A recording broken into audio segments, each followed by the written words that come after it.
Nah, ini adalah sensor VVTi-nya. Ada dua, ada yang untuk intake dan ada yang exhaust. Kenapa kita sarankan wajib ganti ini? Karena di sini kasanya itu sangat sempit sekali celah-celahnya, Pak Taufik. Yang paling fatal dari kehabisan atau kekurangan oli tadi itu bunyi yang diakibatkan di mana, Mas? Bunyi yang dialami di metal crankshaft.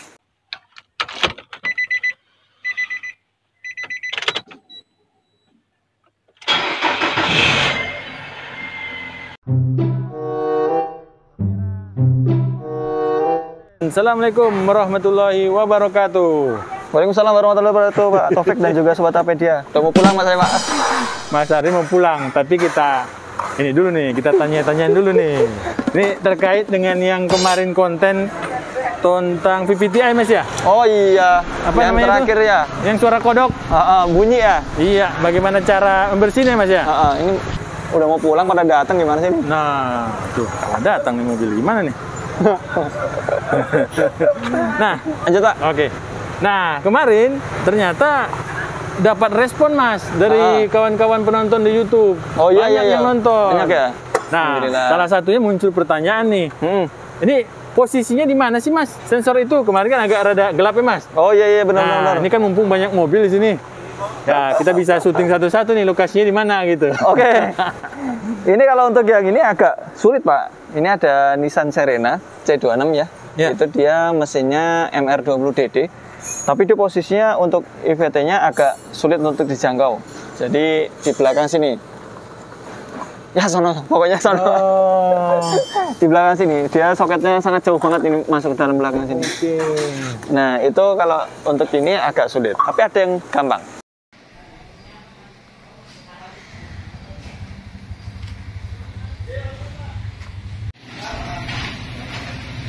Wah, anak bilang kalau bawa masa.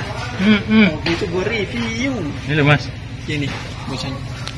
Nah, ini adalah sensor VVTi-nya. Ada dua, ada yang untuk intake dan ada yang exhaust. Ini bisa dibersihkan, kalau ini kan gampang, Pak. Ini tinggal pakai kunci pasring aja bisa. Tapi kalau untuk yang ini harus ngelepas soket dulu, kemudian dilepas pakai kunci pasring juga bisa. Tinggal mencabut. Oke, baik.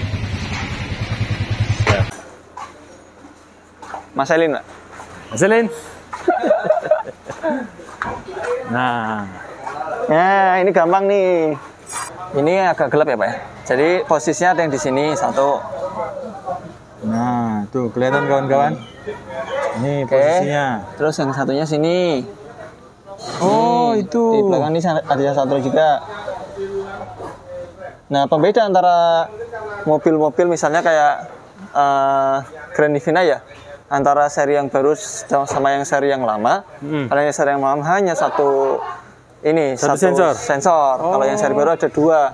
Nah, kalau misalnya teman-teman ingin tahu nih Grand Livina ini dia kalau untuk yang bedain CVT sama Matic konvensional itu cek pada dua ini, Pak. Jadi sensor. solenoidnya ya, kalau solenoidnya dia ada dua berarti dia CVT. Tapi kalau solenoidnya hanya satu berarti dia konvensional Matic-nya. Oh, berarti perbedaan L1, L10 dengan L11. L11. Oke. Nah, kayak gitu. Baik, itu kawan-kawan kalau di Grand Livina. Gimana lagi, Mas, posisi yang ada? Cek mana lagi? X-Rail. X-Trail. Nah.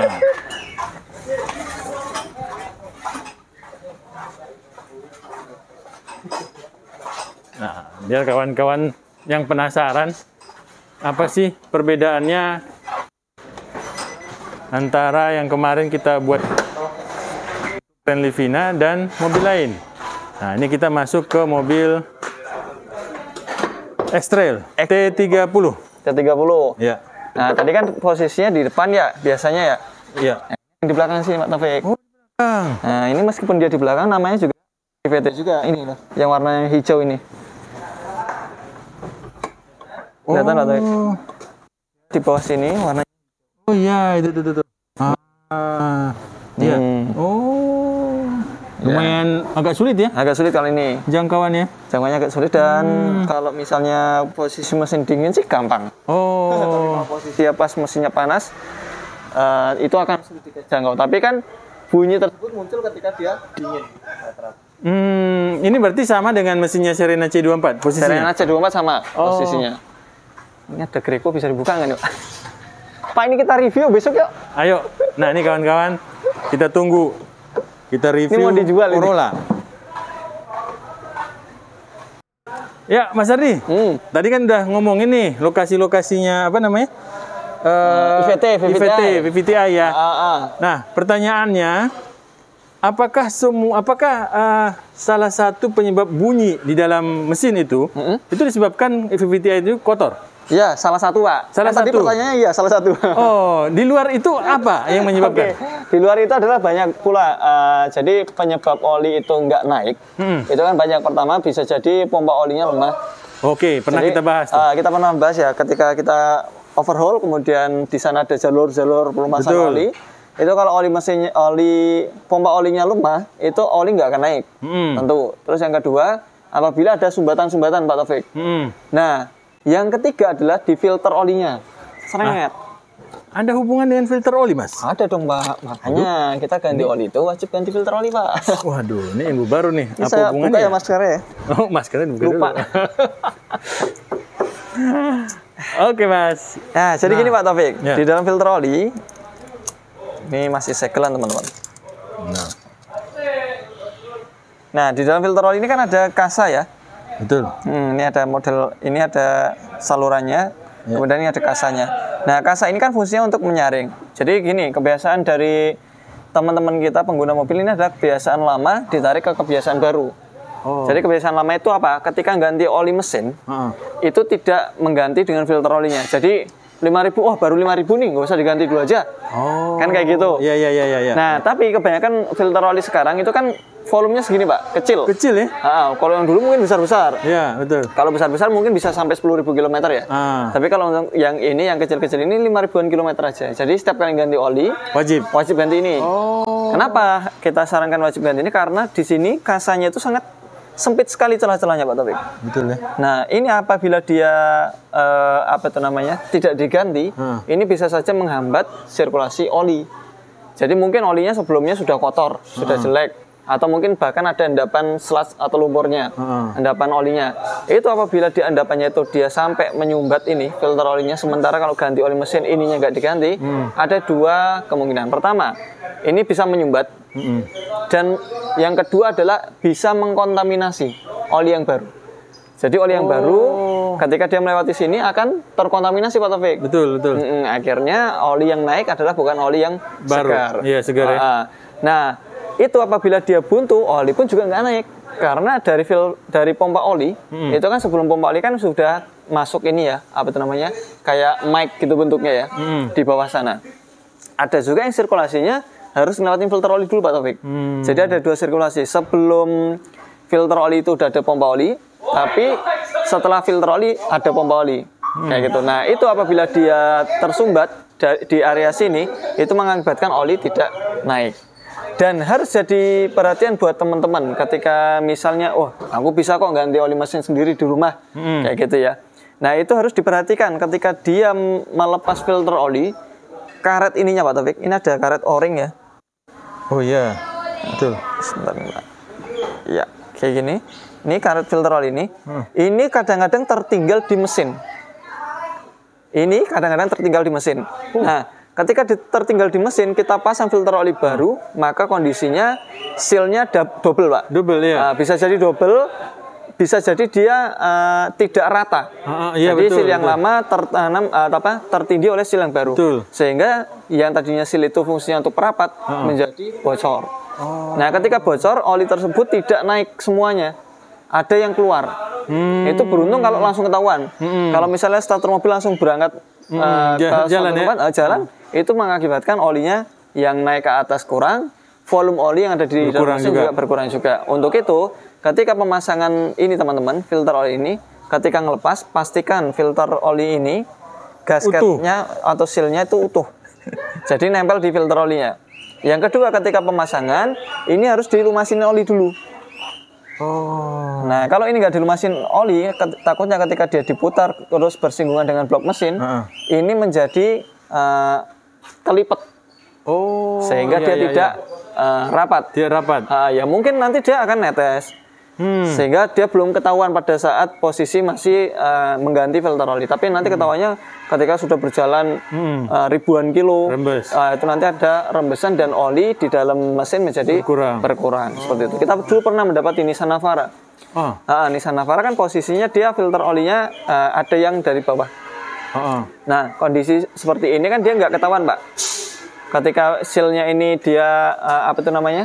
Nempel ya. Nah, ketika ketahuannya adalah Nissan Mars juga seperti itu. Nissan Mars posisinya dari bawah juga. Nah, ketika dia ininya tidak diperhatikan sealnya, maka ketika dia pengencangan gini, kondisi dari bawah itu tidak akan ketahuan. Iya, nggak kelihatan. Nah, ketika dia udah jalan, terus putaran mesin kan otomatis menjadi tinggi, Pak Taufik. Nah, ketika putaran tinggi, tekanan pun juga akan tinggi. Nah, ketika itu dia keluar olinya. Nah, begitu sampai di bengkel suaranya udah kasar karena kehabisan oli. Waduh. Kayak gitu. Nah, ini harus diperhatikan. Ini sepele masalah ini. Jadi seal filter oli ini apabila teman-teman misalnya berusaha untuk mengganti sendiri di rumah, pastikan ketika penggantian ini filter olinya dilepas yang lama, itu sudah ada sealnya di sini. Kalau sealnya nggak ada di sini berarti tertancap di blok mesin. Kalau ada di blok mesin maka harus dilepas dulu.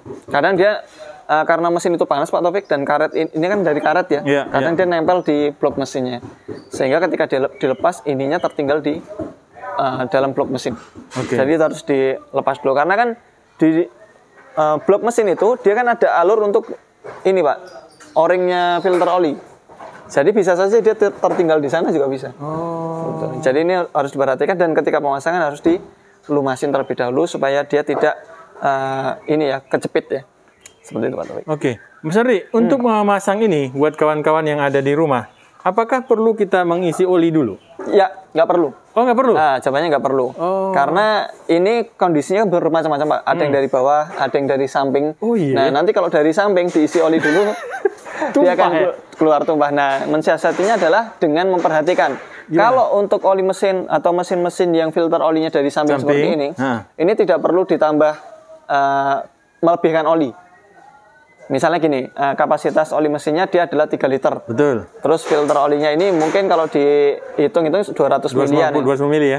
Ketika dia dipasang, kondisinya miring, ini nggak perlu ditambahin lagi. Tapi kalau misalnya teman-teman masangnya kondisinya dari bawah seperti ini, maka ini ditambahkan sedikit nggak apa-apa. Karena nanti akan tertampung di area sini sekitar 200 mili. Kalau yang dari atas?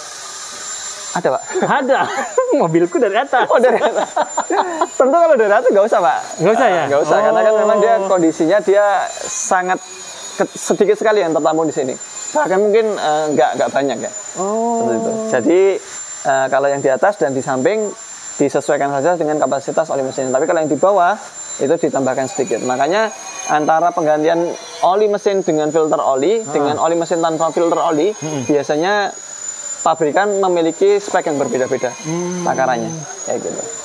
Nah, Mas Ardi, berarti untuk masalah bunyi kasar di kendaraan, di mesin mobil tersebut, itu diawali dari masalah oli ya? Ya, tentu pertama dari oli, Pak. Karena di dalam mesin itu kan semua bergerak. Betul. Dan semua bersinggungan antara item satu dengan partial part yang lainnya. Nah, itu apabila dia persinggungannya itu barang yang memutar itu dia tidak terlumasi, maka akan mengakibatkan aus. Nah, aus atau jalan ke arah aus itu pasti akan menimbulkan bunyi. Nah, kalau sudah bunyi seperti itu, maka sebaiknya diperhatikan dulu olinya. Oh iya, makanya kemarin Mas Ardi bilang cek dulu ada oli atau tidak. Cek dulu ada oli. Jadi kalau penyebabnya itu kan beruntun sebenarnya, Pak. Pertama ada kebocoran, diabaikan. Kemudian ada ventilasi oli yang sudah jebol katupnya, itu pun juga diabaikan sehingga oli ikut terbakar. Kemudian nanti apabila dia sudah mulai menyusut atau berkurang dari level low, itu lama-lama yang terserang adalah ring pistonnya. Karena yang paling banyak bergerak dan di sana berpotensi aus paling besar itu adalah ring piston. Karena kan di ring piston itu kan pistonnya sendiri dia melakukan pembakaran panas, ditambah lagi dengan gesekan tambah panas. Akhirnya ketika ring pistonnya itu kan ada kalau untuk 4 tak, mesin 4 tak itu ada 3 lapis, Pak. kompresi 2 sama ring oli 1. Nah, ketika ring oli ini dia olinya tidak ada atau berkurang atau mungkin sama sekali kosong, itu ringnya itu yang harusnya dia penuh dengan pelumasan, itu dia tidak terlumasi, akhirnya ring olinya menjadi aus. Sehingga ketika dia diisi oli, oh ini kita ketahuan nih olinya habis. Oke lah, so isi lagi. langsung diisi lagi. Tapi itu sudah bisa jadi ring pistonnya sudah aus. Nah, ketika itu maka oli akan terus-terusan cepat habis. Nah, ketika oli semakin sering kehabisan, oli atau partial part yang ada di mesin itu mengakibatkan jadi aus. Nah, aus itu yang menjadi bunyi. Yang paling fatal dari kehabisan atau kekurangan oli tadi itu bunyi yang diakibatkan di mana, Mas? Bunyi yang dialami di metal crankshaft. Oh. Jadi di crankshaft itu ada metalnya. Nah, itu metal itu bisa aus karena kondisinya kayak kita sering mengilustrasikan ya, oli tersebut di karternya tadinya kapasitasnya kan harusnya 3 liter. Nah, dikarenakan dia olinya menyusut, akhirnya tinggal 1,5 liter. 1,5 liter mampu terpompa ke atas, tapi yang turun ke bawah lama. Dikarenakan proses turun itu nggak ada pompa untuk turun ke bawah. Tekor ya? Iya, akhirnya tekor. Tekornya. Yang terjadi adalah di bawah crankshaft jadi nggak ada pelumasan, sehingga nah, itu yang mengakibatkan bunyi parah itu fatal. Kalau yang nggak terlalu fatal sih mungkin suara-suara kayak timing chain menjadi melar. Nah, itu kan kalau misalnya timing chain menjadi melar pasti akan timbul bunyi juga, Pak. Itu juga bisa menjadi salah satu yang mengakibatkan timing menjadi meleset. Karena kalau si ininya kampratnya itu dia melar, itu bisa saja mengalami loncat, Pak, ketika RPM tinggi. Misalnya mesin di gas secara spontan itu mengakibatkan giginya bisa geser. Nah, kalau giginya geser terus-terusan, pertama mobil bisa menjadi pincang. Yang kedua susah hidupnya. Yang ketiga kalau fatal ya camshaft atau katup itu bisa nabrak kepala piston. Sehingga katup menjadi bengkok, akhirnya nggak bisa kompresi, mesin nggak hidup sama sekali. Gara-gara oli. Baik, Mas Ardi. Kalau tadi kan ada yang dual VVT-i ya? Iya. Dual solenoid ya? Itu dual solenoid itu juga harus dibersihkan dua-duanya atau gimana? Ketika dia sudah mengalami engine sludge atau oli yang lumayan mengendap, Pak, itu kemungkinan dua-duanya akan mengalami yang namanya macet di ininya, Pak, di katup solenoidnya itu. Iya. Nah, itu kalau sudah macet, dua-duanya sekalian dibersihkan semuanya aja. Karena lama-kelamaan nanti kalau nggak dibersihkan, dia sering macet, magnetnya menjadi berat kerjanya, sehingga menjadi lemah, akhirnya mati. Kalau udah mati akan timbul DTC check engine nyala. Nah, itu kan kalau udah mati pasti bisa jadi matinya itu kondisi membuka. Kalau kondisi membuka sih oli masih bisa naik ya, cuman tekanannya aja nggak bisa teratur. Tapi kalau dia kondisinya tertutup, nah ini yang mengakibatkan camshaft dan sprocket yang ada di atas itu menjadi tidak tersuplai oli, akhirnya bunyi terus menerus. Nah, kayak mesin X-Trail ini, apabila dia VVT-nya atau IVT-nya itu dia macet, itu sprocket yang ada di sini, sprocket intake-nya pasti akan bunyi, Pak. Mungkin teman-teman yang punya X-Trail lama itu akan ngerasain kalau Serena juga termasuk ya. Itu kalau dia di starter, sreng, itu akan bunyi dulu. Habis itu hilang. Itu karena dia tidak maju, tidak kunjung maju, sehingga kampratnya menjadi kendor. Apakah itu salah satu diakibatkan karena oli sludge? Bisa jadi oli sludge, bisa jadi oli jenuh. Makanya kan di oli itu kan ada oksidasi sebenarnya, Pak. Nah, di dalam kita mengganti oli itu yang perlu diperhatikan selain kilometer jarak tempuh, itu sebenarnya adalah waktu. Nah, kalau sudah 3 bulan ya wis lah. Hitung-hitung kita nyelengin uang itu kalau untuk mobil yang 3 literan kapasitasnya sebulannya 100.000. Nyelengin ya, mesin. Ya, daripada harus bongkar mesin ya. Daripada harus bongkar mesin, apalagi kalau sampai kayak tadi VVT-nya macet, harus ganti VVT yang nilainya juga jutaan rupiah. Atau mungkin lebih parahnya lagi kalau sampai VVT-nya itu macet, nggak buka, sprocketnya kena, camshaftnya kena, nanti ujung-ujungnya, waduh, banyak banget ya. Banyak. Nah, Mas Ardi, kalau yang pernah kasus ya, gara-gara solenoid yang rusak, itu berakibat kemana-mana, terutama yang bagian atas lah. Ya. Itu berapa juta tuh kehabisan yang untuk biaya? Sejauh ini terparah itu belum ada, Pak. Karena gini, Pak, ketika dia kayak kemarin aja macet, itu sudah timbul bunyi. Nah, jadi kebanyakan pemilik kalau udah timbul bunyi mereka sangat jarang sekali untuk membiarkan mobilnya atau mungkin dipakai digeladak gitu ya. Itu sangat jarang sekali. Karena kita juga belum pernah nemuin, tapi kita pernah nemuin itu kalau yang mobil-mobil lama itu kampratnya kendor itu aja sih. Kamprat itu timing chain ya. Timing chainnya itu dia kendor itu aja. Kalau kendor dia akan bunyi terus-menerus. Atau mungkin sprocketnya dia tidak mau maju. Kayak X-Rail, kasus X-Rail itu aja sih. Kalau yang kasus fatal sampai yang bengkok camshaft itu belum sampai ke sana. Tapi tetap akan misalnya itu diabaikan, pasti akan mengalami aus di camshaftnya, lifternya, kemudian nanti karena di atas itu ada seal valve Pak, itu karena dia tidak terlumasi oleh oli, seal valve-nya juga bisa aus. Akhirnya ketika diisi oli atau diperbaiki IVT-nya, oli yang naik ke atas itu sudah tidak mampu merapatkan lagi seal-nya, sehingga masuklah ke camshaft, masuklah ke katup-katupnya, seperti itu, masuk ke katup-katupnya, ke valve-nya, itu berakibat ikut terbakar karena masuk ke manifold, masuk ke exhaust manifold seperti itu Pak. Oke Mas Ardi, pertanyaan terakhir Mas Ardi. Kan banyak yang bertanya di komentar video kita terakhir kemarin. Mas, mobil saya ada nggak sensor ini? Mobil saya ada nggak ya? Nah Mas, gimana caranya mengetahui bahwa mobil saya itu memiliki yang namanya solenoid VVT-i? Iya. Ya betul. Yang pertama tentu injeksi. Injeksi dulu. Mobil pertamanya injeksi. Betul. Terus yang kedua adalah perhatikan di area cylinder head, Pak. Cylinder head itu kita misalnya kayak gini kan kita bisa memperhatikan soket-soketnya. Sprocket valve itu kan posisinya ada di sisi depan. Nah, kalau kita bicara sisi depan adalah yang ada alternatornya. Oke, baik. Yang ada kompresornya, berarti ini sisi depannya ada sebelah kiri. Kadang-kadang kan gini ya, kayak misalnya mesin Honda Avanza. Ya Avanza sisi depannya ke arah sana. Betul. Nah, jadi depannya ke arah sana. Nah, kita lihat di area depan itu, di area cover timing sini, itu entah di sebelah kanannya atau di sebelah kirinya, itu pasti yang memiliki soket.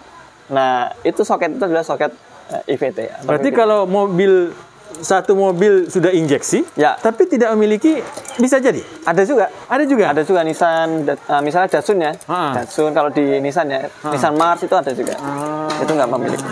Oke, baik. Berarti bagi kawan-kawan ingin lebih jelasnya, coba dibuka spek dari kendaraan sendiri ya? Betul. Kalau nggak ya baca-baca di ini Pak, product knowledge-nya. Oh iya, product knowledge ya? Product knowledge itu juga ada. Oke, baik. Satu lagi Mas, masih gatal ini kepala nih.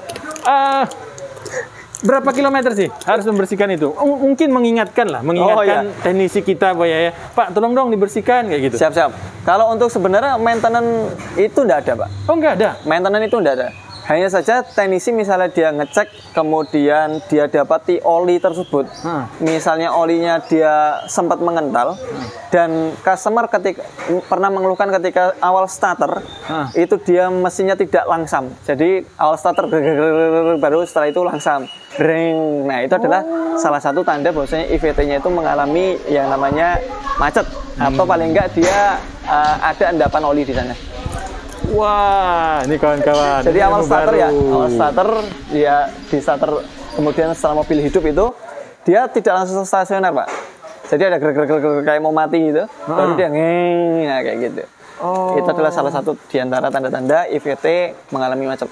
Jadi tidak harus ada kilometernya dan tidak harus di maintenance tiap hari, tiap bulan ya? Nggak ada. Tapi ada ciri-cirinya? Ada ciri-cirinya. Nah itu kawan-kawan, simak yang disampaikan oleh Mas Ardi. Kalau sudah ketemu ciri-ciri itu, ya sampaikan kepada teknisi ya, bengkel ya. Atau mungkin kalau misalnya customer mau bongkar sendiri sih nggak ada masalah. Itu setiap kali, karena kan misalnya mudah ya dijangkau.